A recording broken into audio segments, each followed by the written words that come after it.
Según las listas, según endodoncia igual, son 81 en total. ¡Qué pesadilla! Sí, somos bastantes en este grupo, doctor. Mucho, mucho.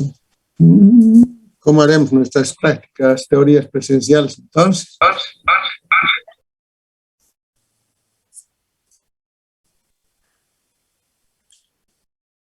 Bien.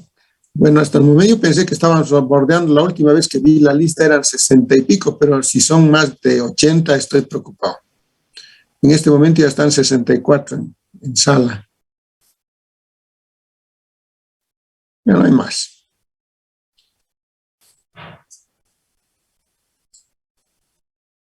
Bueno, ahora sí podemos continuar, ¿no? Bien, entonces les decía que de los 4 componentes que tiene el preoperatorio, el primero es el examen clínico y es uno de los muy importantes. Y ustedes tienen que saberlo enfocar, tomando en cuenta que sus 2 componentes, ¿no? Sus 2 partes, la parte subjetiva y la parte objetiva. Siempre hay que realizar las 2 cosas. Obviamente que cuando estamos en la atención odontológica, hay muchos pasos que hay que obviarlos o hacerlos rápidamente, pero hay otros pasos que son muy importantes que debemos detenernos con mucho más detalle. ¿Cuál es la finalidad del examen clínico? ¿Con qué finalidad o con qué objetivo?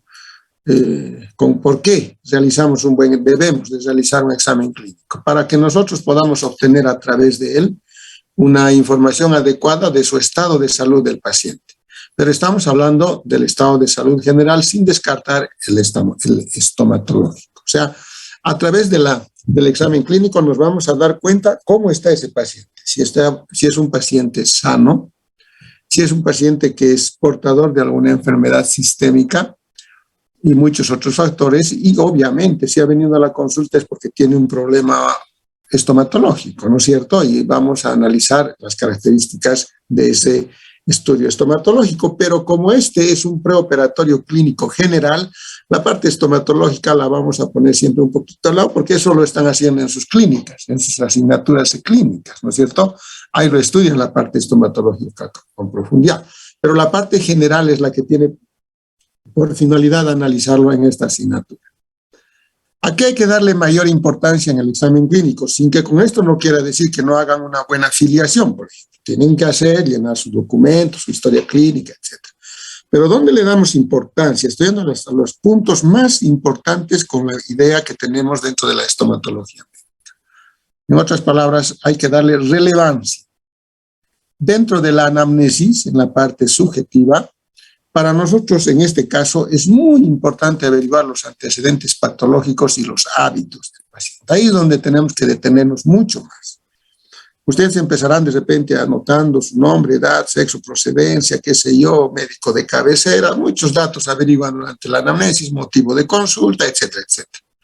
Pero donde en este caso se les recomienda hacer un alto y hacer con mucha minuciosidad es en la anamnesis. O mejor dicho, es averiguando los antecedentes patológicos y los hábitos. ¿Por qué es importante averiguar los antecedentes patológicos? Porque a través de ella ustedes van a poder indagar si ese paciente es portador de alguna enfermedad en el momento de la consulta, enfermedad sistémica estoy hablando, o ha enfermado hace un tiempo atrás, muchos años puede ser, o recientemente, cualquier otro proceso de cualquier naturaleza, ya sea infeccioso, traumático, quirúrgico, lo que ustedes quieran. ¿Entienden? Y en ese análisis de los antecedentes patológicos hay que manejar un poquito la clínica de las enfermedades sistémicas. Es decir, los signos y síntomas que son característicos de algunas enfermedades sistémicas que son de riesgo en la atención odontológica. Por ejemplo, si el paciente le dice, doctor, yo hace muchos años estoy bajo tratamiento con el cardiólogo, se supone que ya tiene algún problema cardiológico o de tipo vascular, ¿no es cierto? Uno de los 2 problemas está teniendo.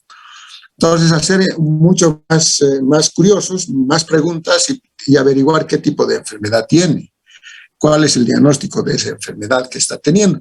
Ahí están haciendo un buen análisis de los antecedentes patológicos. no solamente el paciente puede ser portador de una enfermedad, de repente ha enfermado algunas otras, de repente hace poco ha terminado de enfermar una hepatitis, de repente es portador de un SIDA, de repente es hipertenso, de repente es diabético, etc. Cualquiera de estos factores o enfermedades ustedes tienen que profundizar durante el examen clínico, ¿no es cierto? Y los hábitos, tipo de alimentación, por ejemplo, es muy importante averiguar. Si bebe, si fuma, ¿no es cierto? Esos elementos hay que profundizar durante la anamnesis con mucho detalle y con mucha más prolijidad, si es necesario.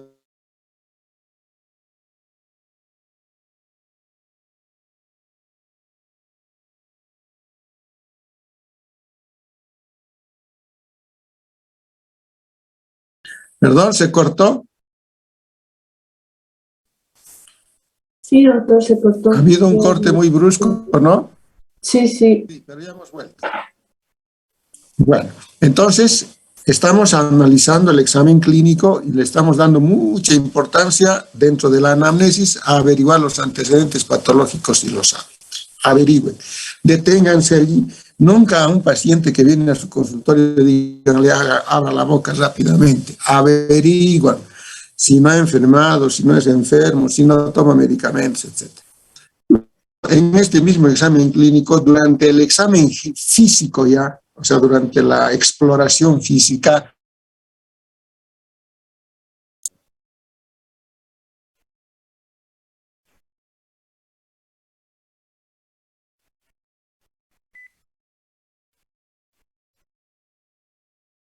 Pues se cortó, doctor.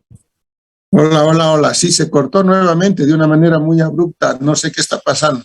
Doctor, buenas tardes. ¿Está ¿A compartiendo? ustedes se les corta? No podemos ver diapositiva. No estoy compartiendo, estoy dando la clase, ya por eso les he pedido que se pongan cámaras. Ah, ya, gracias. ¿Me está escuchando? Hola. ¿Me escuchan? Sí, doctor, se lo escucha ahora, pero a ratos se le va Hola. ¿Se le escucha, doctor? Hola.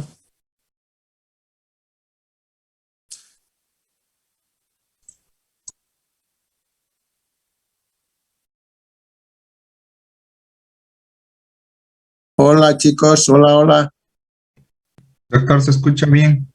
Y algo está pasando que se corta, vuelve a aparecer, se corta muy rápidamente, no sé qué está ocurriendo. Bueno, a ver, veremos, ojalá no vuelva a cortarse. Bien, estamos hablando del examen clínico. Hemos indicado que en la anamnesis hay que hacer mucho análisis de los antecedentes patológicos y de los hábitos.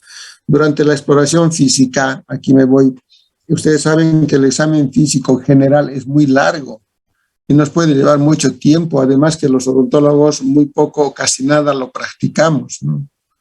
El médico sí, me estoy dejando entender, porque analizan desde el color de la piel, la humedad, la superficie, la sequedad, la estatura, la contextura, el tamaño de la cabeza, qué sé yo, reflejos, una serie de cosas, es mucho. Y nosotros no podemos estar deteniéndonos en esos elementos durante el examen físico general. Para el odontólogo, y aquí me voy a lo importante, lo que sí debe tener mucho valor y siempre se debe practicar es la valoración de los signos vitales. O sea, por lo menos en ello deben detenerse cuando tengan un paciente para ser atendido en cualquier atención, mucho más si es quirúrgica. Entonces, repito, el examen físico general tiene muchos componentes, regional, etcétera, pero concéntrense en valorar los signos vitales. Es importante. Si ustedes no saben valorar signos vitales, no van a poder corroborar con los datos obtenidos en la anamnesis. Luego, durante este mismo examen clínico, harán su examen estomatológico como corresponde y llegarán al motivo de su consulta y a su diagnóstico. Y lo dejamos ahí. Y por último, el cuarto elemento dentro del examen clínico es saber determinar la necesidad de solicitar e interpretar exámenes complementarios. Pues como verán, estoy repitiendo mucho de varias cosas. Acá, por ejemplo, repito, en el examen clínico, ¿dónde le damos más importancia para que sea ágil y corto? En la anamnesis, a los antecedentes patológicos y hábitos. Eso nos va a ayudar mucho. Durante la exploración física o examen general, la valoración de los signos vitales. Luego, su estudio estomatológico normal, que ustedes ya lo saben hacer en cada una de las asignaturas por especialidad, y los exámenes complementarios. ¿Entendieron? Es muy importante que tomen en cuenta esto que acabo de decirlos durante el examen clínico. Ahora bien, si durante ese examen clínico ustedes han analizado, han preguntado, han visto, han tocado, han palpado, etcétera, etcétera, han hecho valoración de signos vitales, han solicitado exámenes complementarios, todo lo que ustedes quieran, han hecho un examen clínico completito y rápido. Ustedes hubieran llegado a sospechar o a comprobar alguna patología preexistente de tipo general, ejemplo, diabetes, por ejemplo, o hipertensión, por ejemplo, han llegado a tener esa conclusión. ¿Qué es lo que deben hacer inmediatamente? Primero, averiguar qué tan grave es la enfermedad en ese paciente. Eso les va a ayudar a tomar decisiones importantes y cuánto de evolución tiene esa enfermedad. El que la enfermedad está en una fase muy intensa, fuerte, por supuesto nos va a impedir realizar atenciones odontológicas con la misma calidad. Una cirugía, por ejemplo, un paciente diabético franco, no lo vamos a hacer inmediatamente, ¿no es cierto? Por lo tanto, ya estamos tomando una decisión importante. Averiguar si los síntomas han evolucionado hace qué tiempo, es decir, averiguar cuán crónico es la enfermedad. Ustedes saben que mientras más crónica es su enfermedad, de más larga evolución, más complicado es el paciente. O sea, esos elementos hay que tomarlos en cuenta. Como quien dice, su enfermedad es de larga evolución y está grave. Entonces, no está tan fácil que yo le haga una atención odontológica. Luego, averiguar en qué situación de estabilidad general se encuentra en ese momento y tratar de comprender si ese paciente es capaz de soportar cierto tipo de descompensaciones propias de la atención odontológica, como lo que es la cirugía. O sea, me explico. Una intervención quirúrgica de por sí provoca miedo, ansiedad, temor, susto y un desequilibrio neurovegetativo en el paciente. ¿Cuántos pacientes al ver la aguja ya empiezan a transpirar, a ponerse pálidos o de repente a perder la conciencia, ¿no es cierto? O se asustan tanto que definitivamente caen desplomados sobre el propio sillón. Entonces tienen que averiguar cuál es esa capacidad que tiene el paciente de soportar una intervención quirúrgica. Eso lo van a ustedes se van a dar cuenta en la medida de su predisposición psicológica del paciente. Y ahí mismo van a tratar de averiguar la capacidad de respuesta al estrés. ¿Cómo responde un paciente ante una situación compleja, difícil, que provoca susto, miedo, ansiedad? Eso lo van a interpretar ustedes fácilmente cuando están conversando con el paciente. Charlen con el paciente, hablen con el paciente y ahí se van a dar cuenta cuán nervioso es. Si está asustado, está tranquilo, es colaborador, si les escucha con atención. Porque de pronto cuando ustedes le expliquen, le digan, ¿sabe qué? Tengo que colocarle implantes y voy a hacer un corte grandecito para poner 4 o 5 implantes de toda su mandíbula y en su huesito voy a hacer unos, como se hace con preparar un nicho para enroscar el implante. Por ejemplo, le están explicando. Y el paciente de pronto abre sus ojos grandes y empieza a asustarse, a ponerse clarito en la expresión. Eso tienen que tener ustedes una habilidad importante de poderse dar cuenta cuál es su capacidad de respuesta al estrés.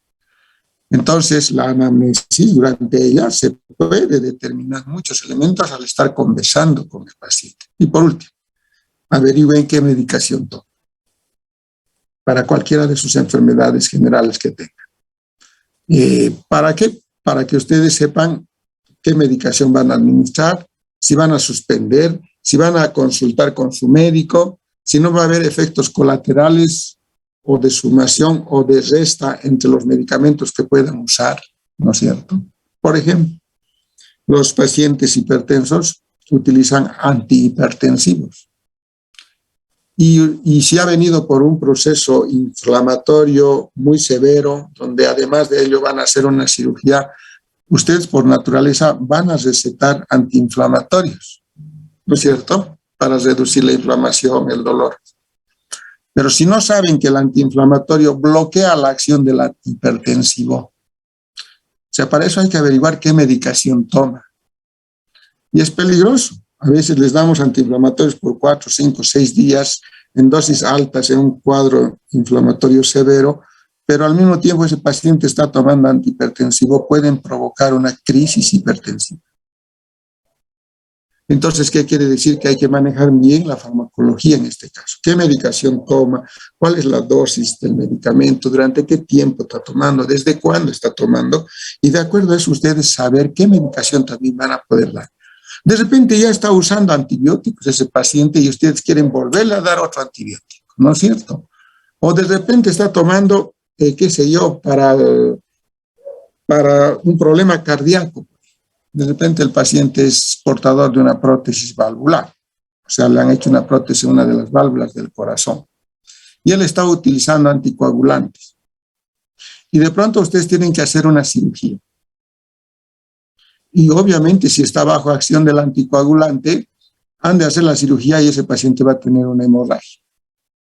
¿Me entienden?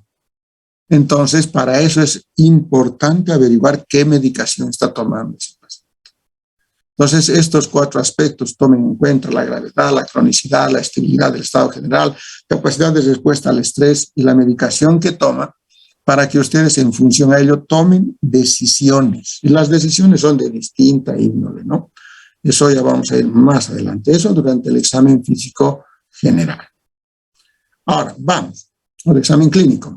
Vamos al segundo componente, la preparación física. Seguimos en el preoperatorio. Preparación física. A ver, ¿qué le llama la atención cuando digo preparación física a Andrés?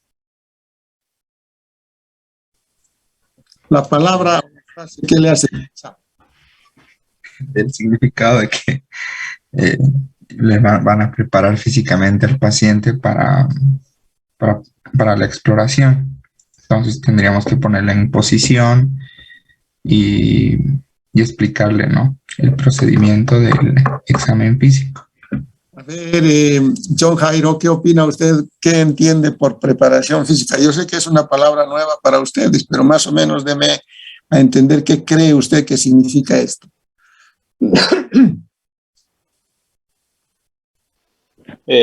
Casi lo mismo de mi compañero, de que al paciente hay que prepararlo así para llenar esa parte, tanto de su cavidad, o sea, preparar el instrumental y todo eso al paciente. Y también, yo también lo entiendo, de preparación física sería también en parte de nosotros, que tenemos que tener el conocimiento para realizar esa parte de la exploración del paciente de la cavidad bucal. A ver, Zamorano, ¿qué opina usted?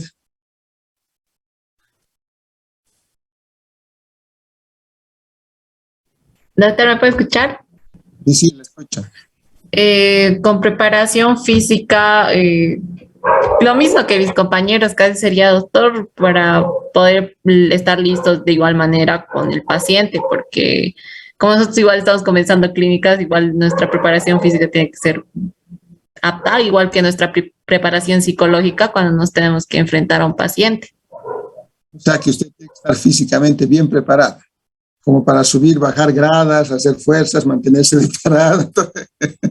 ¿Correcto? Y además de estar en una posición de la que vamos a estar en la atención del paciente, doctor. Bueno, una preparación física. Aparentemente esta palabrita de preparación física nos lleva a esa interpretación muy rápida, ¿no? Pero no es eso, ¿ya? No es eso, no se trata de eso.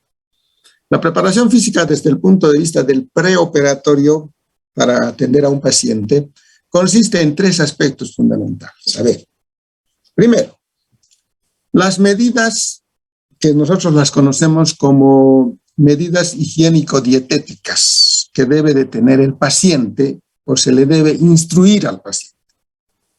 A ver, vayamos entendiendo, es parte de la preparación física. Cuando hablamos de medidas higiénico-dietéticas, es fácil comprender con algo muy simple. Cuando uno tiene que ser sometido a un tratamiento, como es el odontológico y principalmente el quirúrgico, en el que siempre va a existir un estado anímico de miedo, ansiedad, estrés, temor, ¿no es cierto? Rechazo en algunos casos. Hay un desgaste de energía tremendo. Ustedes cuando están asustados y preocupados, al poco rato deben sentirse un poco débiles, hasta con hambre, ¿no es cierto? Porque el desgaste energético es grande. Imagínense, un tratamiento quirúrgico a uno lo desgasta bastante. No estoy hablando del profesional, estoy hablando del paciente. El paciente se cansa. Y cuando el paciente es sometido a una atención odontológica, transpira, respira más seguido, elimina gran cantidad de electrolitos, aunque ustedes no lo crean. ¿Me entienden? Imagínense si ese paciente fuera a una atención quirúrgica sin tomar desayuno, sin haber consumido ningún alimento, más el cansancio, el desgaste propio de la atención odontológica puede provocar estados de hipoglucemia, de fatiga, de ansiedad, de hiperventilación y, ¿por qué no?, inclusive de un trastorno de la conciencia. Entonces, por esa razón, por ese problema energético, es importante que el paciente asista a la consulta odontológica, ya sea esta quirúrgica u otra, siempre con alimentos en su estómago. Eso quiere decir, habiéndose servido alimentos antes de la intervención. Si la intervención es a las 10 de la mañana, que haya tomado un buen desayuno. Si es en la tarde, que haya almorzado. Nunca en ayunas, en resumen, nunca en ayunas. Ahí estamos hablando de las medidas higiénico-dietéticas del paciente, ¿me entienden? Es un término genérico que se usa, higiénico-dietético, porque la dieta forma parte de la actividad higiénica del paciente y de una disciplina normal. Entonces, en la preparación física, tomen en cuenta y recomienden eso al paciente. Segundo elemento, mucho más si la atención ha de ser quirúrgica, les he dicho. Siempre está vinculado esto a que la odontología es a la atención que más miedo le tiene el paciente, y mucho más si es quirúrgica, ¿no es cierto? Es la ropa con la que tiene que asistir el paciente. Muchos no tomamos en cuenta esto, nos olvidamos, nos vale. Y el paciente, por supuesto que no sabe. La ropa con la que tiene que asistir un paciente debe ser en lo posible la ropa más suelta posible. ¿Esto qué quiere decir? A ver, ¿qué quiere decir suelta? No tiene que ser una ropa que esté ajustando el pecho, el tórax, ni mucho menos el cuello. En el caso de los hombres, por ejemplo, es mejor que vayan a la atención quirúrgica, en este caso de preferencia, con una camisa suelta, una polera, una blusa suelta, y no con una corbata. Y Dios va a decir, ¿por qué? ¿Qué tiene que ver eso? ¿No es cierto, Oropesa? ¿Usted qué cree? A ver, Oropesa, ¿qué cree que puede suceder? ¿Por qué a un paciente usted le va a decir no venga con su corbata ni con su terno bien ajustado? A ver, ¿por qué cree? Porque le puede incomodar, doctor. Le puede producir molestias al estar en el sillón odontológico. A ver, vamos a seguir. En el caso de las personas, de las damas, por ejemplo, evitar que estén utilizando alguna ropa muy ajustada, como el corsé que muchos lo utilizan, ¿no es cierto? Las fajas que dicen así. ¿Por qué? Porque durante la atención odontológica pueden suceder algunos imprevistos que generen cierta situación de emergencia. Por ejemplo, que durante la atención en ese paciente haya entrado en un estado de hiperventilación o de repente haya entrado en un trastorno de la conciencia con un síncope vasovagal, que es lo más común que ocurre en la odontología, y de pronto ha perdido la conciencia y se ha desplomado. Nosotros los odontólogos tenemos que saber actuar rápidamente para valorar a ese paciente y tratar de recuperarlo. Si el paciente está bien arropado, ajustado, con corbata, con corsé, nos es completamente para nosotros incómodo y dificultoso valorar signos vitales para empezar. Usar un fonendoscopio, medir la presión arterial, ¿me entienden? Nos es más dificultoso. Y de repente tenemos que hacer algunas maniobras de reanimación por si ha perdido o ha llegado a entrar en un paro cardíaco. Entonces necesitamos que el paciente esté con una ropa suelta justamente para que tenga esa facilidad de poder respirar el paciente y nosotros poder actuar en el momento apropiado en caso necesario. No ocurrirá normalmente, pero la persona que se vaya con una ropa sueltita, para nosotros es una persona mucho más fácil de manejarlo en el caso de que se lo necesite atender de emergencia cuando está en riesgo su vida. porque pueden presentarse situaciones de emergencia durante la atención odontológica. Entonces, la vestimenta del paciente hay que tomar en cuenta de recomendarle para que tenga esas características como una medida preventiva. ¿Me entienden? Por eso que en algunas clínicas, cuando ve al paciente le dicen, sáquese la corbata, cuelgue el vaicito, el abrigo, el saco, lo más suelto posible. ¿Entienden? Es un poco delicado de repente con las damas, es cierto, pero habrá que recomendar cuando tenga que ir a la atención correspondiente. Mucho más si es una persona adulta o de edad avanzada o de repente tiene ya antecedentes de enfermedades sistémicas. De repente es una persona muy temerosa, muy ansiosa, muy nerviosa, como decimos correctamente. Entonces, es una forma de prevenir para atenderlos con mayor facilidad. Y dentro de la preparación física, el tercer componente, chicos, es, ya no nada tiene que ver ya con el paciente, ya tiene que ver con su consultorio. Es decir, las condiciones del ambiente donde van a trabajar.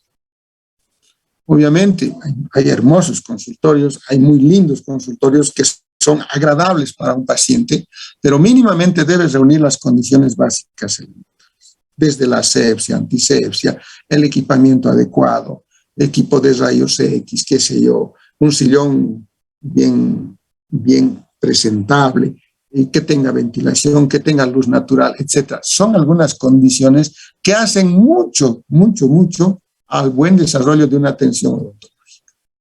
Estos tres componentes forman parte de la preparación física, ¿ya? Las medidas higiénico-dietéticas, la ropa del paciente y las condiciones del ambiente donde van a realizar la atención correspondiente. Ahora imagínense, si van a recibir a un paciente en un consultorio donde no tengan dónde escupir y están poniendo un balde, por ejemplo, o una lata para que escupan como se ve en algunos lados, el paciente ya de entrada se va a asustar, ¿no?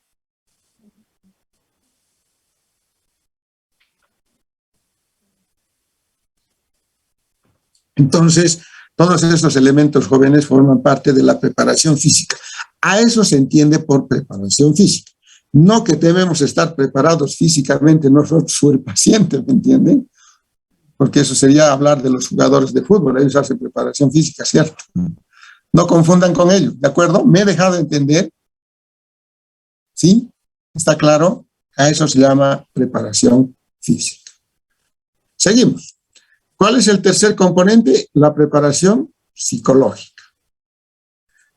A ver, en la preparación psicológica, chicos, ya estamos hablando de un componente muy, pero muy importante. Por eso les han debido decir en algunas asignaturas, el odontólogo tiene que aprender mucho de psicología. Por eso, en la carrera, desde el año 2014, es que hemos implementado la asignatura de psicología aplicada a la odontología. Antes no había, por esa razón.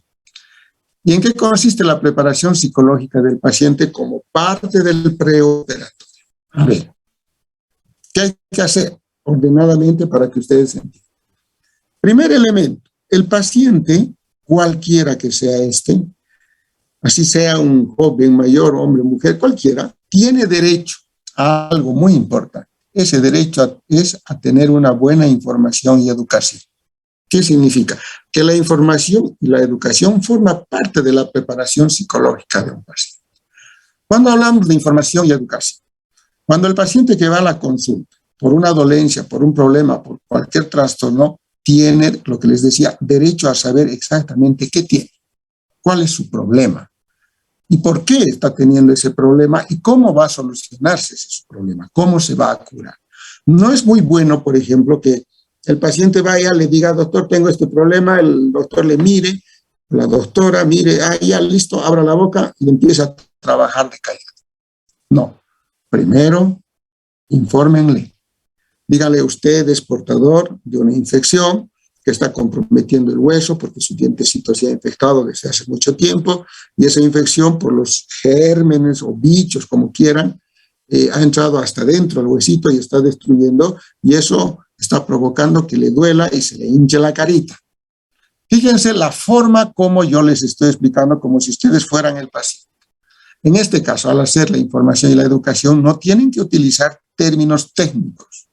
No tienen que decir, ¿sabe qué? Lo que pasa es que usted ha tenido una caries dentinaria profunda, la misma que ha comprometido la pulpa. La infección ha avanzado al extremo de que ha comprometido el ápice de la raíz y ha provocado un granuloma, y ese granuloma está creando un quiste, y ese se ha reinfectado y por eso está teniendo un proceso flogístico. Fíjense, muy diferente los términos de cómo acabo de decir. Entonces hay que utilizar la terminología más apropiada, más adecuada, que nos entienda el paciente, de tal manera que el paciente se sienta seguro de lo que le están contando. Qué maravilloso es cuando el paciente dice: el doctor me ha explicado exactamente todo lo que tengo, ya sé lo que me está pasando, y al mismo tiempo me da tranquilidad porque sé que mi doctor sabe lo que va a hacer, sabe lo que tengo y sabe lo que va a hacer. Ya están haciendo ahí, ¿qué cosa? Una preparación psicológica, ya le están tranquilizando al paciente. ¿Me entienden? ¿Sí? ¿Qué dice Quispe? ¿Me está entendiendo? ¿Me está comprendiendo? Sí, doctor. Ahora, una vez que ustedes le explican al paciente cuál es su problema, cuál es su enfermedad, qué es lo que está pasando en él, le dirán: ahora le voy a yo curar de esta manera. Vamos a hacer este tratamiento. Primero voy a hacer esto, igual, de la misma manera, sencilla, utilizando términos que pueda comprender el paciente. ¿Me entienden? No le van a decir: si yo le voy a hacer una incisión, luego le voy a proceder a la hemostasia, no le van a decir, ¿no es cierto? O voy a hacer una síntesis, no le van a decir. No, ¿verdad? Entonces le tienen que explicar con términos sencillos, adecuados, no importa quién fuera el paciente. A eso se refiere la preparación psicológica, una parte. Ya lo están conquistando al paciente, ya le están tranquilizando al paciente. ¿De acuerdo? Luego viene otro componente dentro de la preparación psicológica, que es la persuasión y la sugestión. Este es un procedimiento técnico, diría yo, donde uno lo puede practicar con los pacientes, pero de distinta manera, pero para eso hay que tener mucha paciencia y tranquilidad. ¿Cuándo persuadimos y cuándo provocamos sugestión en el paciente? Cuando estamos conversando con el paciente, somos capaces de persuadirle. Al persuadir a una persona con algo, lo tranquilizamos. Y lo propio tiene que suceder con el problema que tiene o con el tratamiento que le van a realizar. Le dirán: de 100 pacientes que hemos atendido con esto, el 99.9% de pacientes, o sea, casi todos, se han curado y no ha habido ningún problema. Están haciendo una terapia de persuasión. ¿Me entienden? No quiere decir convencerle como sea, como lo hacen los negociantes o los comerciantes, porque el comerciante nos vende cualquier producto y como sea nos quiere convencer. Si está en la calle, nos agarra y no nos deja pasar. El otro día estuve yo donde viajé, era increíble que no me dejaban pasar y querían que entre a su tienda, a su producto, como sea. No, eso es querer convencer, no. Esto es persuadir de la manera más ética, más profesional, con base científica.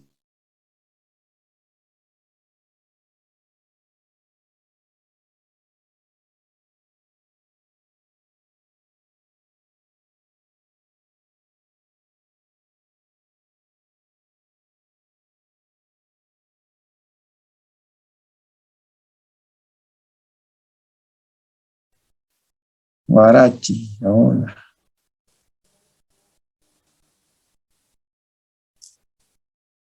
Bueno. Con Silvia, Adriana. Adriana era la presidenta el año pasado, ¿no?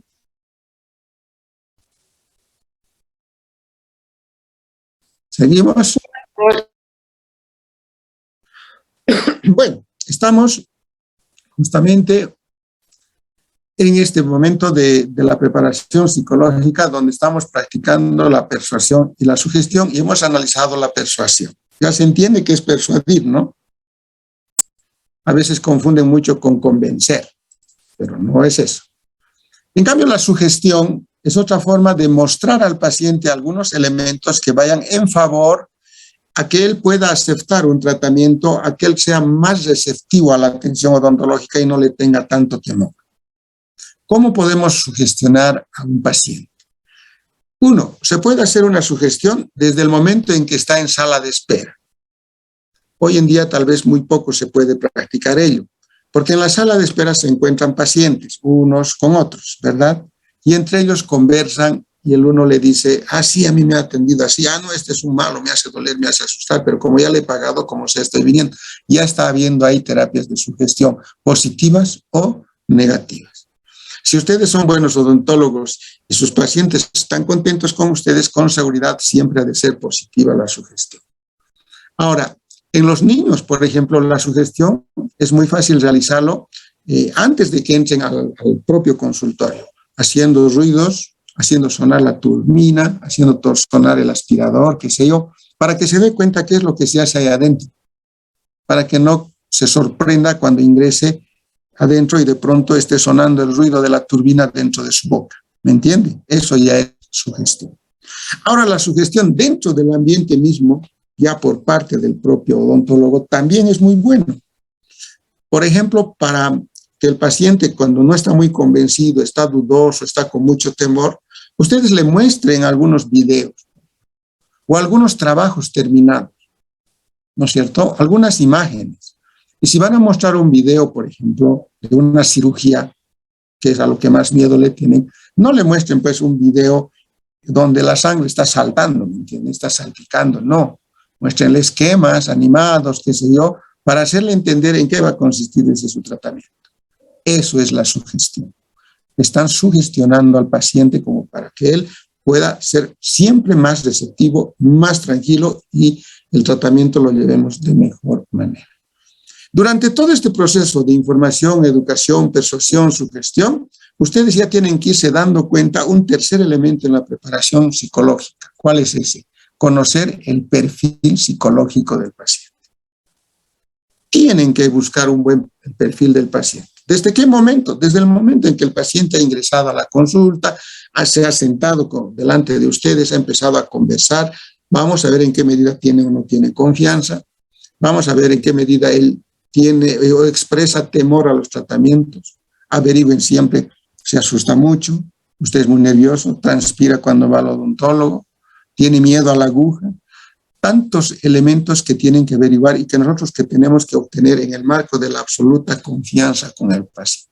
Y ahí se van a dar cuenta si es un paciente colaborador, si es un paciente reacio o es un paciente que no le interesa que le hagan lo que quiera. ¿Me entienden?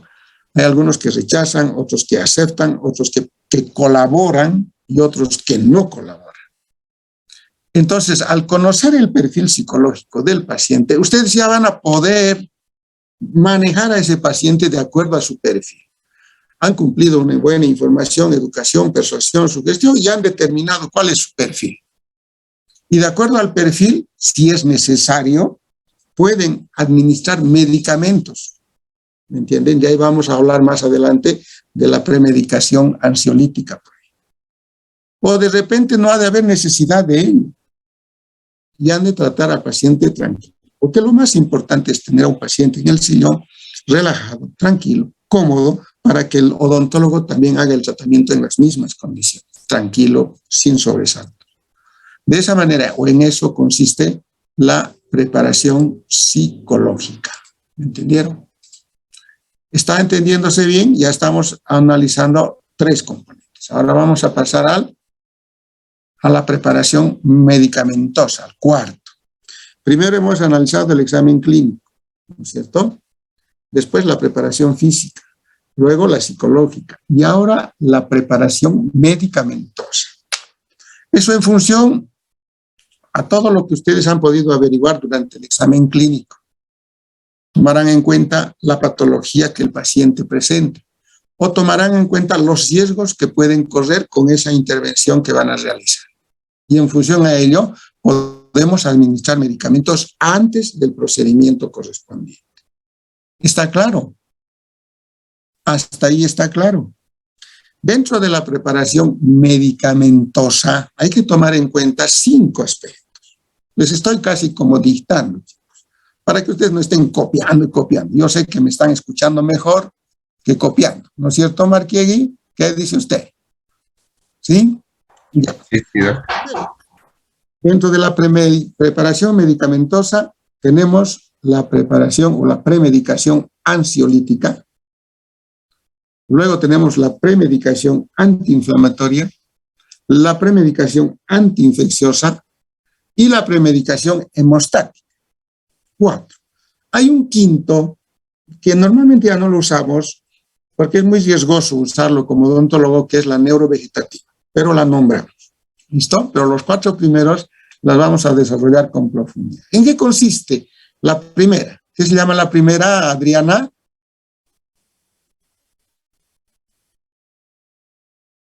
Arancibia, Adriana. Doctor, si no me equivoco, en mal los recuerdos premedicación. ¿Cuál de ellas? La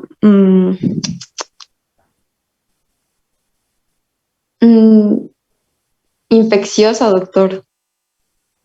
Siempre les sorprendo, ¿no? Desprevenido. Veo que algunos no me están atendiendo. Por eso les pido que me pongan camaritas. Por ejemplo, Zamorano, yo sé que me ha entendido. ¿Cuál es la primera?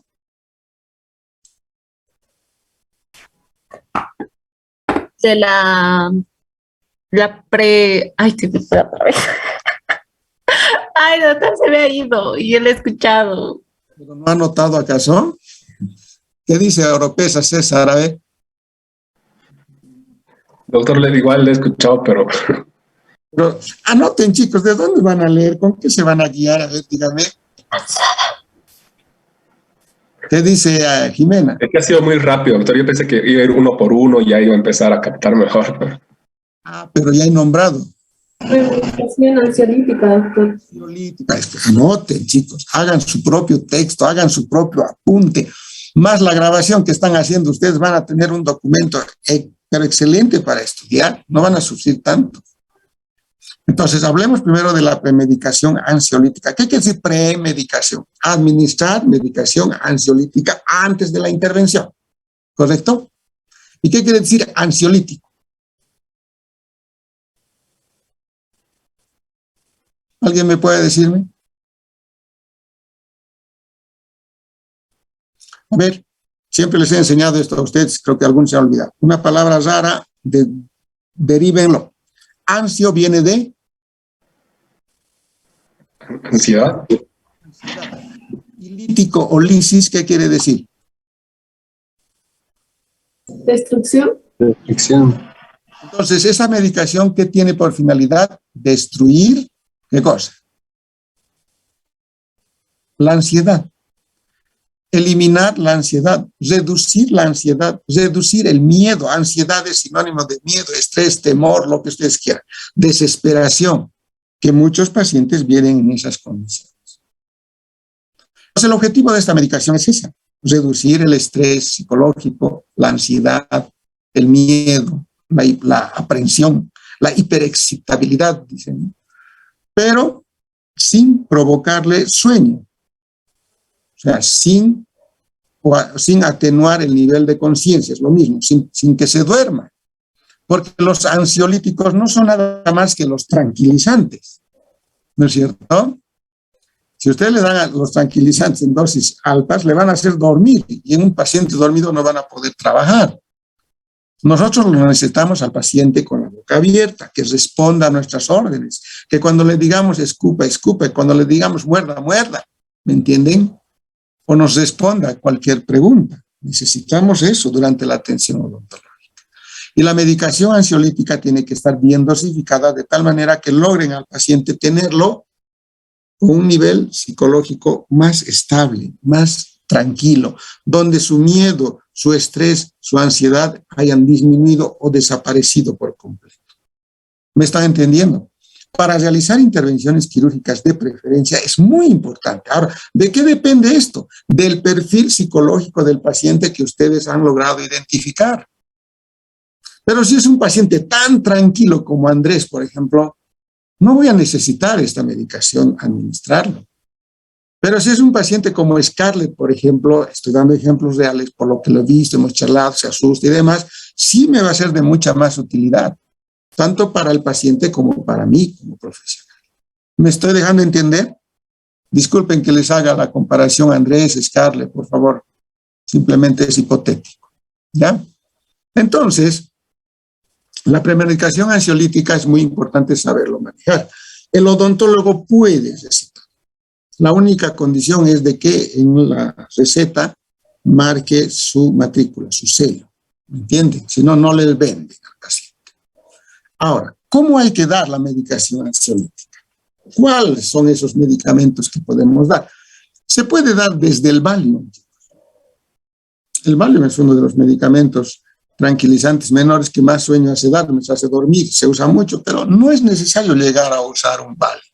Es mejor utilizar aquellos otros que no provocan sueño, ni adicción fundamentalmente, ¿no?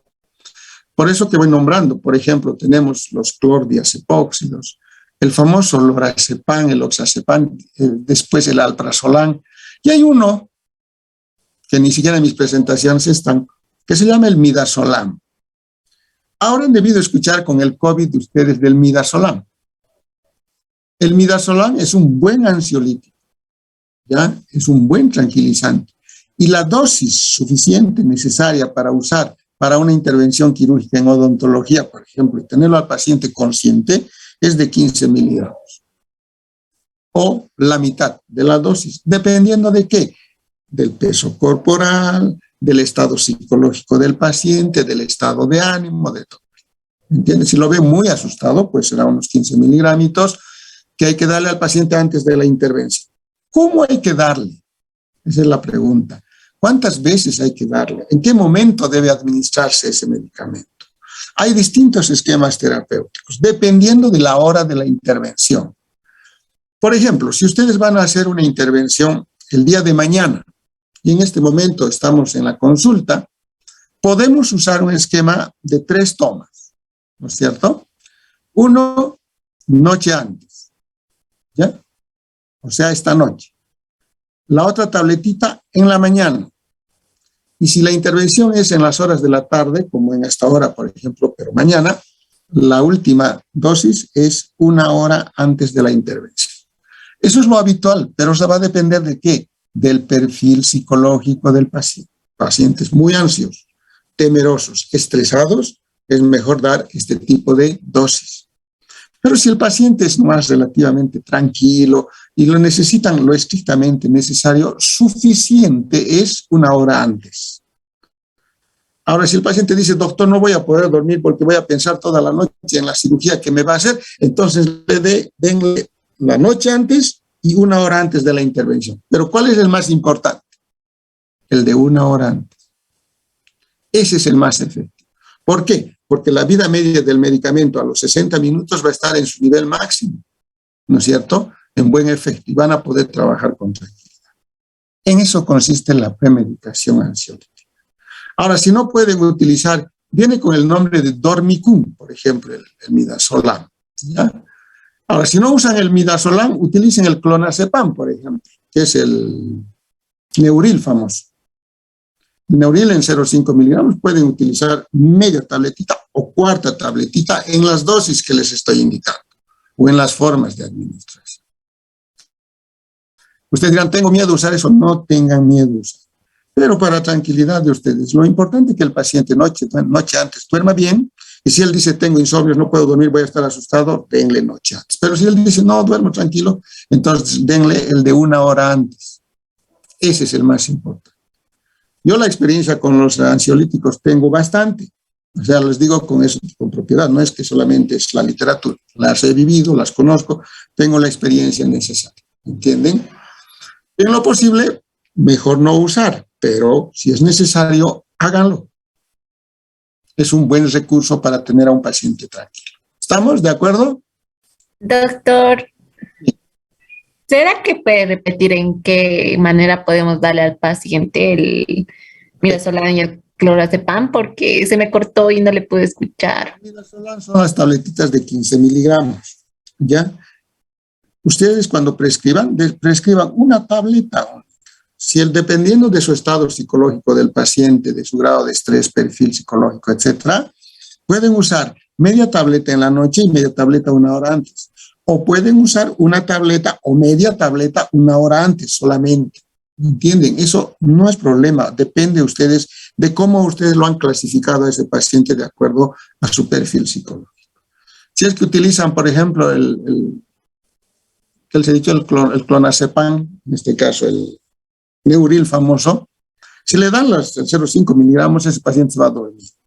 Dice media o cuarta tableta, porque esas dosis que vienen ya son para pacientes para hacer dormir, para que duerman en la noche. pero no es necesario en este caso. Lo que queremos es atenuar, disminuir simplemente el grado de ansiedad de un paciente. ¿De acuerdo? Ahora sí, ¿se entendió? Y Sí, doctor, gracias. si quieran usar Valium, porque están en el área rural y no hay otra cosa que Valium, un Valium de 5 miligramos es suficiente. No le den 10 porque con 10 va a dormir. Y no les conviene que duerma en su sillón odontológico. ¿Está bien? ¿Se entiende? Rivera Yupanqui Cristo. ¿Me está comprendiendo? Sí, doctor. ¿Seguro? ¿Qué dice Frank? Sí, doctor. ¿Se entiende? Franklin. Sí, doctor. ¿Seguro? Bien. Continuamos. Por favor, Jimena, si el tiempo se nos está cortando, me va a avisar con anticipación ya. Sí, doctor. Gracias. Bien, ahora vamos a la otra premedicación, la antiinflamatoria. Eso que nos gusta a nosotros recetar para todo y para nada a veces, ¿no es cierto? Y casi siempre nuestros problemas en nuestros pacientes vienen con un problema doloroso, inflamatorio o infeccioso. Por lo tanto, el uso de los antiinflamatorios es muy común en la odontología. Pero como premedicación, o sea, antes de que hagan una intervención, ¿en qué casos damos y cómo damos y por qué damos? El objetivo fundamental de administrar antiinflamatorios antes de un procedimiento quirúrgico, en este caso, es minimizar o reducir o hacer que sea más chiquita la inflamación postoperatoria. Ustedes saben que un procedimiento quirúrgico, por naturaleza, por el simple hecho de haber cortado, manipulado, tejido, suturado, etcétera, va a haber una reacción inflamatoria porque ha habido un daño tisular. Y a veces la reacción inflamatoria en los pacientes es muy severa. Entonces, lo que pretendemos es que en el postoperatorio esa inflamación no sea tan fuerte, no sea tan intensa, no sea tan dolorosa, porque el antiinflamatorio también controla el dolor en cierta manera, ¿no es cierto? Y de esta manera podemos administrar los antiinflamatorios. Ahora, ¿de qué depende también el periodo de administración? ¿Con qué anticipación hay que administrar? ¿Un ratito antes o varios días atrás? Depende del cuadro sintomatológico con el que el paciente viene a la consulta. Les voy a dar un ejemplo. El ortodoncista ha decidido que la doctora Jimena Coronado haga la exodoncia del tercer molar incluido de su paciente. ¿Me entendieron? Entonces, el paciente no tiene ninguna sintomatología, simplemente el ortodoncista así lo ha decidido por razones de su tratamiento. No existe un proceso inflamatorio. Entonces, ustedes van a realizar la cirugía. ¿Pueden dar antiinflamatorios antes de esa cirugía? Sí, para evitar la inflamación grande que se presenta en el postoperatorio. En ese caso, la administración, esto es programada, como se dice, ¿no? Se dará de 1 a 4 horas antes de la intervención. Pueden dar 1 hora o 2 horas antes o 3 horas antes. Igualito que la ansiolítica, ¿me entienden? 1 hora, 2 horas o 3 horas antes. Si es que es la cirugía programada.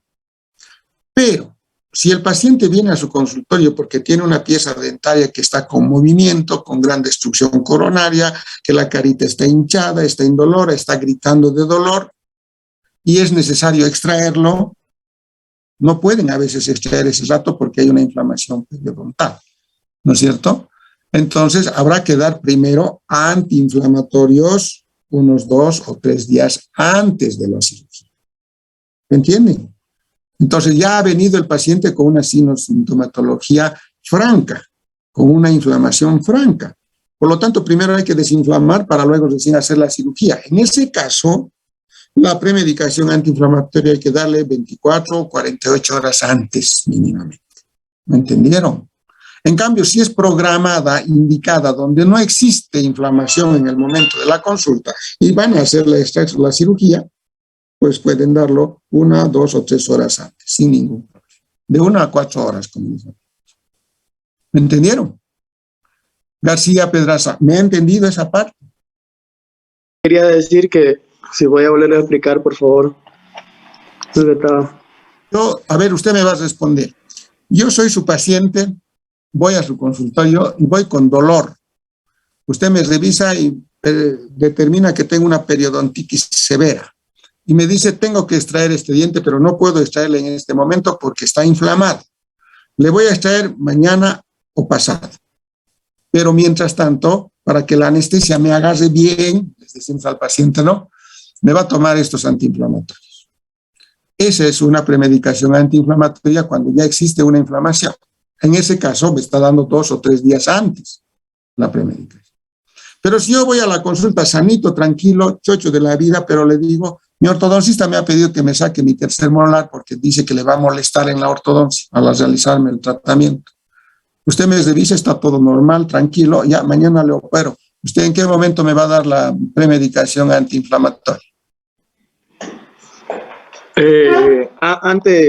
Depende, pues como me dice que está normal, sería antes de media hora antes de hacer la cirugía. Escuchen bien, no están atendiendo, les he dicho, de 1 a 4 horas antes de la cirugía, ¿no? ¿Por qué? Esa es la pregunta. A ver, Nicole, ¿por qué cree usted que habría que dar 1 o 2 horitas antes? Porque la cirugía está programada. Pero, ¿qué tiene que ver que sea 1 horita? ¿Por qué no le ha dado un día antes, por ejemplo? Ese tipo de evaluación hago yo en el examen, ¿me entienden?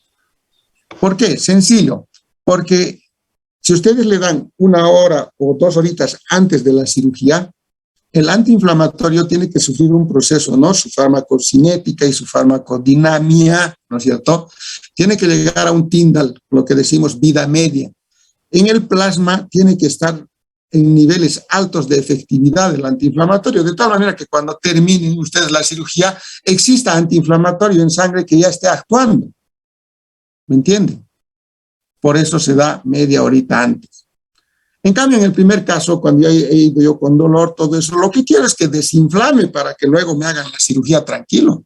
Y eso tarda 1 día o 2 días. Por eso se hace con más días de anticipación. Ahora, ¿me ha entendido, César? César. Oropés. Yo, doctor. Claro, usted. ¿Me ha entendido? Sí, yo lo he entendido. ¿Alguien no me ha entendido?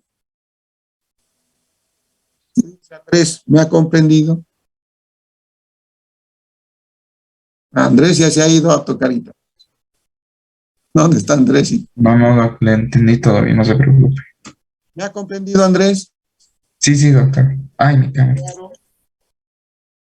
Fíjense que es diferente que expliquemos la clase de esta manera a que les ponga una presentación y ustedes se ocupen de copiar, ¿no? Por eso no les estoy mostrando la presentación. Que dice OSA.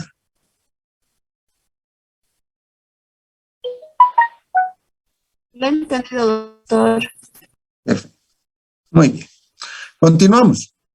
Entonces, ¿qué antiinflamatorios vamos a dar? ¿Cuáles conocen? A ver, Josué, ¿qué antiinflamatorios conoce usted? El ketorol, ketoprofeno, ibuprofeno, diclofenaco. Hay muchos, ¿no? Todos los AINES ustedes saben manejar. Entonces, ahí ya sus estudios de farmacología les permitirán establecer sus dosis, kilopeso, todo, ¿no? Bien. Vamos a la premedicación antiinfecciosa. En este caso nos estamos refiriendo a los antibióticos, ¿no? ¿Está bien? Premedicación antiinfecciosa o antibiótica. Para cuando realizamos nosotros un procedimiento quirúrgico, fundamentalmente, el riesgo de una infección postoperatoria siempre va a estar presente, no tanto de repente por responsabilidad del cirujano, a veces es por irresponsabilidad del paciente, ¿no? Pero también a veces por irresponsabilidad del operador, que no haya tomado medidas de asepsia, antisepsia adecuadas, o porque el paciente de repente es portador de alguna enfermedad inmunológica de origen infeccioso, como por ejemplo el reumatismo, la fiebre reumática, o es portador de una endocarditis bacteriana, qué sé, o un problema renal, qué sé, o de una infección focal. Ustedes han estudiado mucho infección focal en patología estomatológica y eso tienen que poner en práctica ahora. Entonces, la premedicación antibiótica es muy útil, pero no solamente porque sea el paciente portador de alguna de estas enfermedades, ¿no? Sino muchas veces, y esto es de criterio profesional, algunos lo hacen en todos los pacientes, en los pacientes sanos también. Y aquí viene la pugna de análisis científico entre profesionales, ¿no? Unos dicen, no hay necesidad de dar antibióticos antes de la cirugía. Otros dicen, sí es mejor dar. Bueno, nos peleamos a veces en esos criterios, pero Juan Seguro vivió 100 años, ¿no? Y en todo caso es mejor prevenir antes que sorprendernos con algo, porque les repito, a veces la imprudencia del paciente puede ser la responsable. Entonces la premedicación antibiótica también tiene una finalidad, prevenir esas complicaciones infecciosas que son propias de las cirugías o otras enfermedades infecciosas sistémicas, como las endocarditis o cualquier otra de infección focal, como las glomerulonefritis, etcétera, artritis de origen reumático, lo que ustedes quieran. ¿Ya? Entonces, esa es la idea. Quien les habla, en toda cirugía mediana, siempre hace premedicación antibiótica, siempre. Ustedes me dirán, pero nuestra doctora nos ha dicho que no. Perfecto. Son opiniones personales. ¿Me entienden? Pero ¿cuál es la finalidad y la razón? El por qué. Cuando realizamos nosotros una intervención quirúrgica, ¿qué provocamos? Daño tisular. Cuando provocamos daño tisular hay muerte de células. Y todo elemento inerte se convierte en un antígeno, ¿no es cierto? Se convierte en una noxa, en un cuerpo extraño. 2, cuando hacemos una cirugía en la boca es el lugar más sucio que tenemos del cuerpo humano, ¿verdad? ¿O no? ¿Sí o no? Es el lugar más contaminado que tenemos. Sí, doctor, es más que una cloaca. Así es. Entonces, si nosotros realizamos un corte y provocamos una herida, ¿qué estamos provocando? Una diseminación de microorganismos de la cavidad bucal. ¿A dónde ingresan? Al torrente circulatorio. Estos microorganismos, estamos hablando inmediatamente de la cirugía, inmediatamente se van a convertir también en cuerpos extraños que van a provocar inmediatamente una reacción leucocitaria. ¿Me entienden? ¿Y qué es lo que ocurre? Los leucocitos empiezan a actuar porque son células inadecuadas, son gérmenes, son bacterias, todo lo que quieran, y se presenta un proceso flogístico o inflamatorio, para empezar, por la presencia de microorganismos en plasma, que al principio es simplemente una bacteremia. Bacteremia se llama porque hay bacterias en la sangre. Entonces el organismo lucha. Pero el organismo muchas veces no tiene los suficientes recursos inmunológicos para luchar adecuadamente en determinadas personas. A las personas inmunodeficientes, por ejemplo, su respuesta inmunológica está baja. Entonces, aquí viene la razón de por qué es preferible dar antibióticos. Ustedes le dan un antibiótico, igual, a 1 o 2 horas antes de la intervención, de tal manera que cuando hacen la cirugía y las bacterias entraron al plasma, está existiendo una bacteremia, esos antibióticos empiezan a bombardearlos y a destruirlos. ¿No es cierto? Reduciendo el inicio de un proceso infeccioso post-quirúrgico. Mucho más si la infección puede ser grande en la misma herida, entonces es mejor prevenir que lamentar. Lo habitual es que den antibióticos después de la cirugía. Pero cuando se trata de cirugías muy contaminadas como las que hacemos en la boca, es mejor realizarlo antes. Por eso hablamos de premedicación antibiótica. Los antibióticos tenemos que usar generalmente por vía sistémica, ¿no es cierto? Ya sea oral o parenteral, y ustedes ya conocen muchos. ¿Cuáles son de preferencia? Desde las amoxicilinas, ¿no es cierto? Con el ácido clavulánico, las clindamicinas, etcétera, etcétera. Cualquiera de ellas que ustedes ya conocen, pueden usar de espectro ampliado, espectro reducido, en fin. Eso ya por farmacología. Ahora, si algún colega, docente, algún profesional les dice no es necesario, es un criterio personal. Yo les estoy indicando que es mejor administrar antibióticos antes de la intervención. Inclusive así sea una exodoncia simple.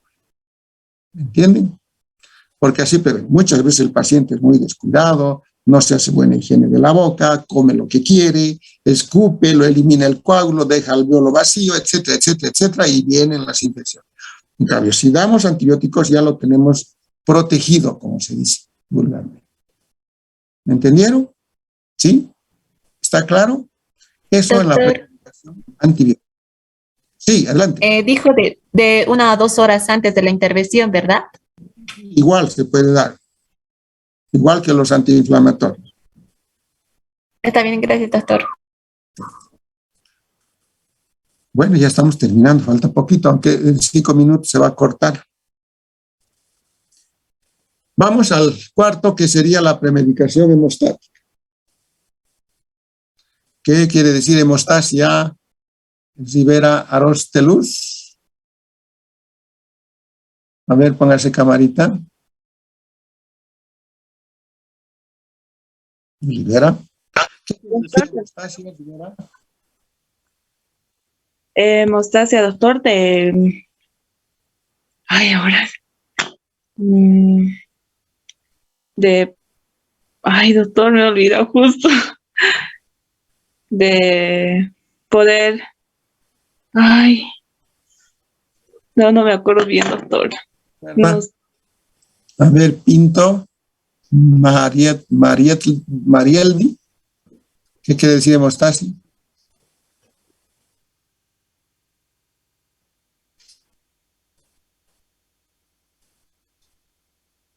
Le ayudo.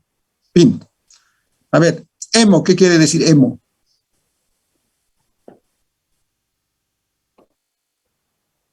Pinto Orgaz, ¿me está oyendo? Pinto Orgaz, ¿me está escuchando? Doctor, ¿me escucha? Creo que no me escucha. Ahora sí le escucho.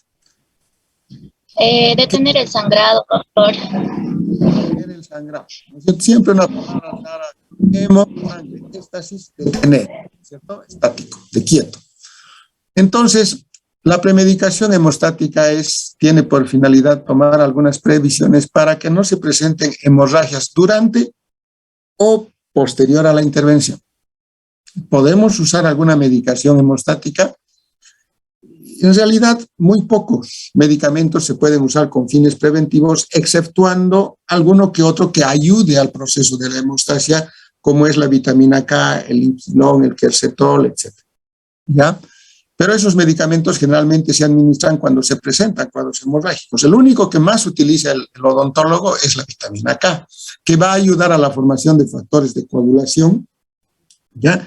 Para que la coagulación sea buena. ¿Se puede usar con fines preventivos? Sí se puede usar, pero no en todos los casos. Para eso hay que hacer los exámenes complementarios y de acuerdo a ellos recién. Por ejemplo, si el paciente tiene un tiempo de sangría muy prolongado, no me va a ayudar para nada la vitamina K. Pero si veo que el tiempo de protrombina es el que está prolongado, ahí sí me va a ayudar la vitamina K. Eso ya vamos a estudiar en profundidad en hemorragias, con seguridad, pero les estoy indicando que existen medicaciones para evitar sangrados. Sangrados grandes, porque el sangrado es natural en una cirugía, ¿no es cierto?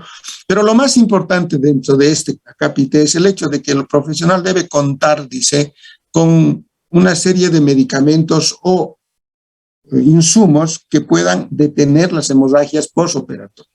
No tanto prevenir, sino detener las hemorragias. ¿De qué va a depender que usen uno u otro de este tipo de medicamentos o de insumos? Primero, de la valoración del perfil hematológico del paciente y dentro de ella fundamentalmente el coagulograma. Por eso en el examen complementario interpretar un coagulograma es muy importante para poder saber si usamos o no usamos premedicación hemostática o postquirúrgica, ¿me entienden? Y por último, saber utilizar algunos medios que favorezcan el proceso de la coagulación. Esa es la finalidad de poder hacer una premedicación hemostática. Por ejemplo, existe el Hemostop, gelatinas de colágeno.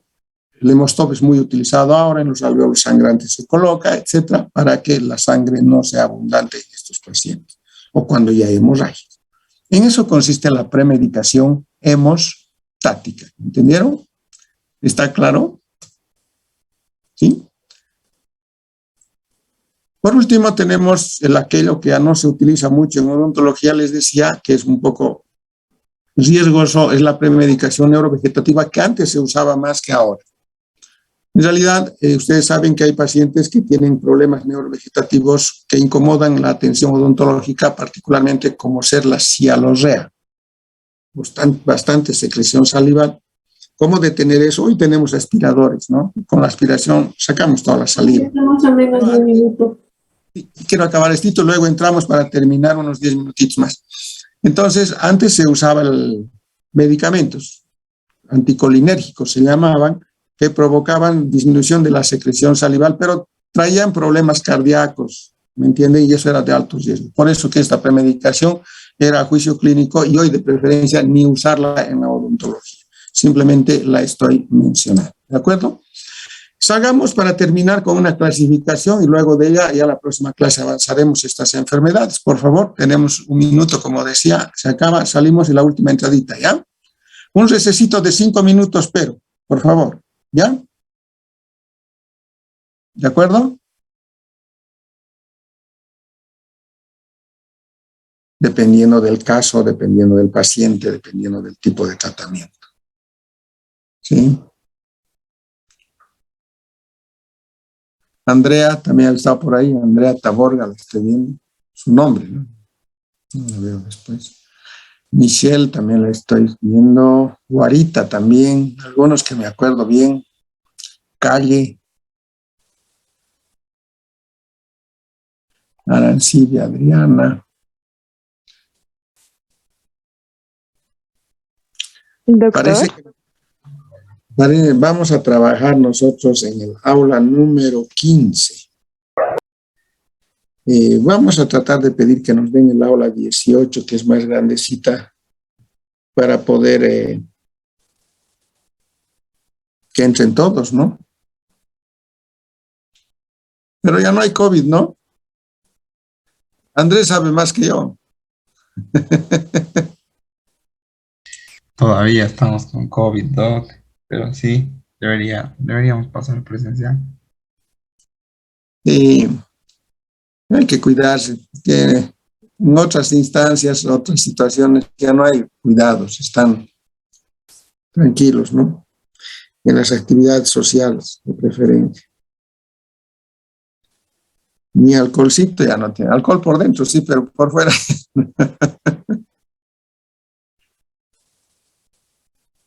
Y en la clínica, ¿cuántos trabajan en la clínica? Estamos divididos, doctor, por grupos. Hay el B1 y el B2.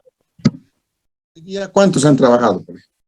Estamos como que 41, 40, doctor. En algunos, claro, no están llevando otros la clínica de endodoncia, otros no están llevando la clínica de operatoria, así que está disparejo, doctor. Esta mañana, por ejemplo, en la clínica... En operatoria se trabaja 4 alumnos por sillón y en endo 2 nomás. 4 por sillón. O sea que están hartos, ¿no? Sí, doctor. Somos un grupo grande. Los pacientes, ¿cómo están haciendo? En operatoria tienen la oportunidad de trabajar todos, digamos, los 4 en una sola boca para solo tener una historia clínica, doctor.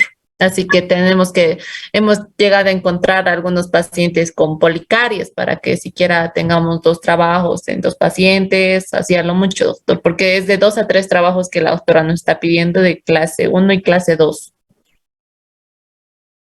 Ha reducido el número de trabajos. Sí, doctor. De igual manera, en endodoncia igual se han reducido los trabajos.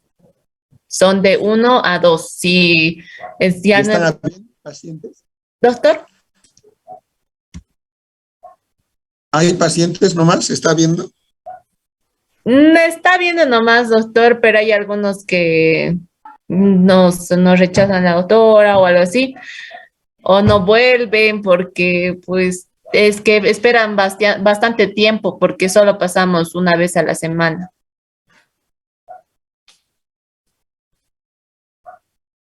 Claro. A una sola vez a la semana pasa. Sí, doctor, cada grupo pasa una vez a la semana. Los lunes y martes son el B1, y ya está en la clínica de endodoncia y operatoria. Los del B2 pasamos miércoles endodoncia y jueves operatoria. y el viernes es, si tienes algún paciente, digamos, de vital importancia de endodoncia, la doctora va los viernes. Bueno, algo por lo menos, ¿no? ¿Qué se va a hacer? Sí, doctor. De igual manera, otros igual hemos llegado a ir hoy día porque, por ejemplo, mi compañera Tecilio sí logró tener paciente para hoy y la doctora nos dejó atender en el grupo B1, en endodoncia. Ah, ya. Ujú. Bueno, ya podemos, ¿no? Continuar. ¿Qué dice Jimena? ¿Ya estamos todos? No, doctor, apenas hay 44.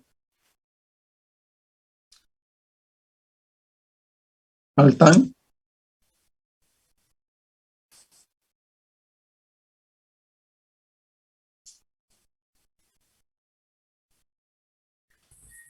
¿Por qué está tan calladito Franklin? El año pasado me preguntaba harto, ahora ya no me pregunta nada. Se entiende, doctor, se entiende.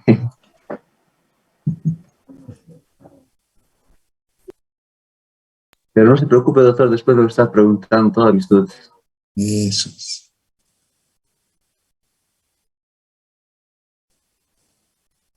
Ya estamos 47.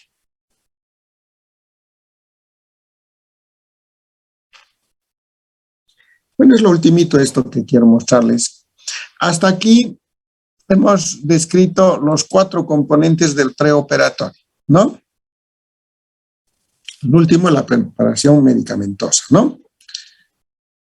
Entonces ahora ya más o menos tenemos una idea clara y en algo que vamos a hacerle hincapié es en la preparación, en el examen clínico en los signos vitales. Entonces antes de entrar a ello quiero mostrarles un cuadrito, ¿ya?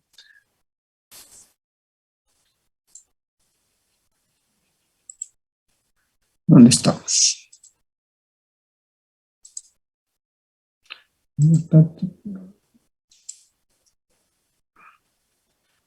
Muchos de los pacientes que van a venir a nuestra consulta pueden ser portadores de una infinidad de enfermedades sistémicas, pero no todas las enfermedades sistémicas son de riesgo en la odontología. Algunas muy específicas son las que tenemos que estudiarlas y conocerlas. Les voy a mostrar este cuadrito. Ahora están viendo. Por favor, me avisan. Sí, doctor, se ve. Ya. Dentro del examen clínico tienen que identificar esto. Y ahí vamos ahora a hacer un pequeño listado de ciertas enfermedades que son muy importantes. Pero antes de eso, a estas enfermedades, que son muchas, se las clasifica según el estado de salud general y riesgo de mortalidad quirúrgica. Estamos usando quirúrgico como el tratamiento más complejo, ¿no? ¿Quién clasifica? La Sociedad Americana de Anestesiología. Es una clasificación mundial, universal, que es aplicada para la medicina y para la odontología, ¿de acuerdo? Para que nos demos cuenta cuán grave representa una determinada enfermedad y su riesgo que representa para una intervención quirúrgica. Cuando hablamos de intervención quirúrgica nos referimos a cualquier intervención quirúrgica. Ustedes van a ver en este cuadrito. ¿Están viendo el cuadro en este momento? Sí, doctor. Los pacientes, de acuerdo a su estado de salud o tipo de enfermedad, se los clasifica en categorías. Categoría 1 hasta la 5. Vean la explicación. Todavía no copien. Si van a sacar fotos, les voy a dar tiempo. Estas categorías también se conocen con el nombre de ASA. A ver. Voy a escribir aquí. ASA. La palabra ASA viene de, esto está en inglés, de Sociedad Americana de Anestesiología. Y en los libros van a encontrar o por categorías o por ASA. ASA 1, ASA 2, ASA 3, ASA 4 o ASA 5, para que manejen con propiedad. ¿De acuerdo? ¿Quiénes son los que están en la categoría ASA 1? El paciente sano, que no padece de ninguna enfermedad, su riesgo quirúrgico es 0 o 1 máximo. No hay problema, es el mejor paciente. Y así sucesivamente tenemos a varios grupos. Por ejemplo, en el ASA 2 son aquellos pacientes que tienen una enfermedad sistémica que no les provoca limitación funcional, quiere decir que están en actividad normal, pero son portadores de una enfermedad. Por ejemplo, los que fuman, el alcoholismo, los alcohólicos están en actividad normal, pero son alcohólicos, los obesos. Y acá, dentro de este grupo, fundamentalmente está esto, la diabetes mellitus no insulino dependiente.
Bien, entonces, ustedes ya se han copiado mientras se contesta esa llamadita urgente.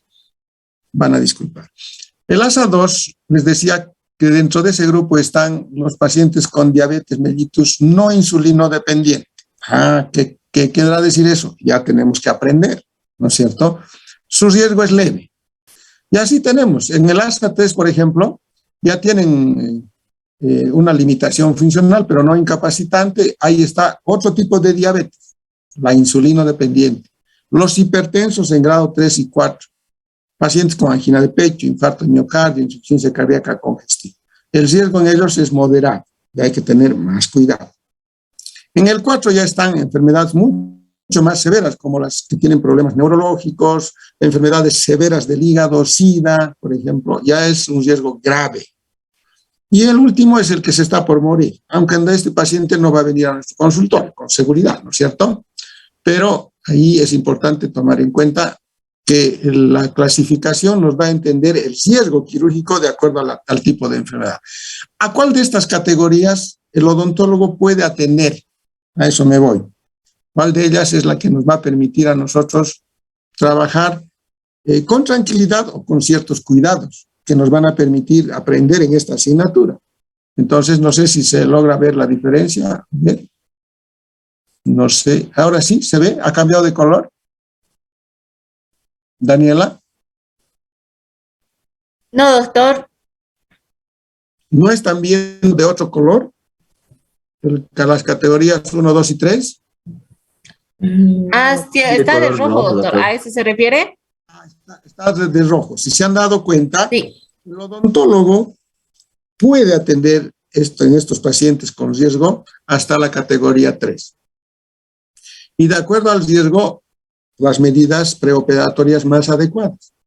Quiere decir entonces, ustedes jóvenes que como odontólogos tienen que aprender a atender en odontología a los fumadores, a los alcohólicos, a los obesos, a los diabéticos, a los hipertensos, a los pacientes con cardiopatías, ¿no es cierto? Y para poderlos atender a estos pacientes que son de riesgo en la atención odontológica, mucho más si es quirúrgico, hay que conocer a estas enfermedades. Si no las conocemos, básicamente lo elemental, ¿cómo vamos a tomar medidas preventivas? ¿Cómo vamos a adoptar las medidas preoperatorias? Es por eso que esta asignatura hay que darle la importancia necesaria. Acá tenemos un mensaje. La valoración preoperatoria de quien requiere atención quirúrgica, odontológica, principalmente quirúrgica, exige la adopción de recaudos o medidas que la cirugía le impone, sobre la base de un buen examen clínico que permita garantizar el éxito del tratamiento y evitar complicaciones. Esa es la idea. Ahora, esta valoración preoperatoria se la puede hacer desde el punto de vista general y local. A nosotros nos interesa el general, ¿no es cierto?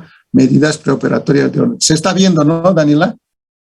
No, doctor, no se está viendo lo que está cambiado de diapositiva. Se quedó en la 24, doctor. ¿Por qué no me avisan? Entonces voy a salir y voy a volver. Ahora sí van a ver. ¿Eso sí se ve bien? Sí, doctor. Ahora.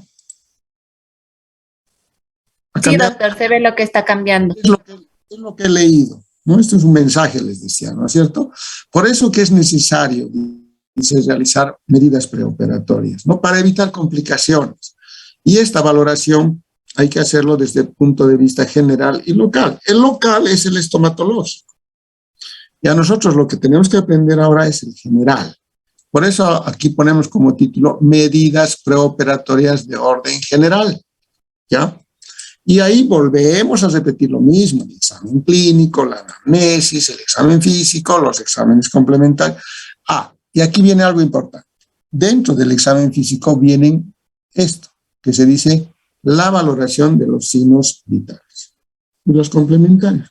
Ahora, Jimena, por favor, Daniela, vamos a estudiar eso, la valoración de los signos vitales. Y ahí vamos a quedar.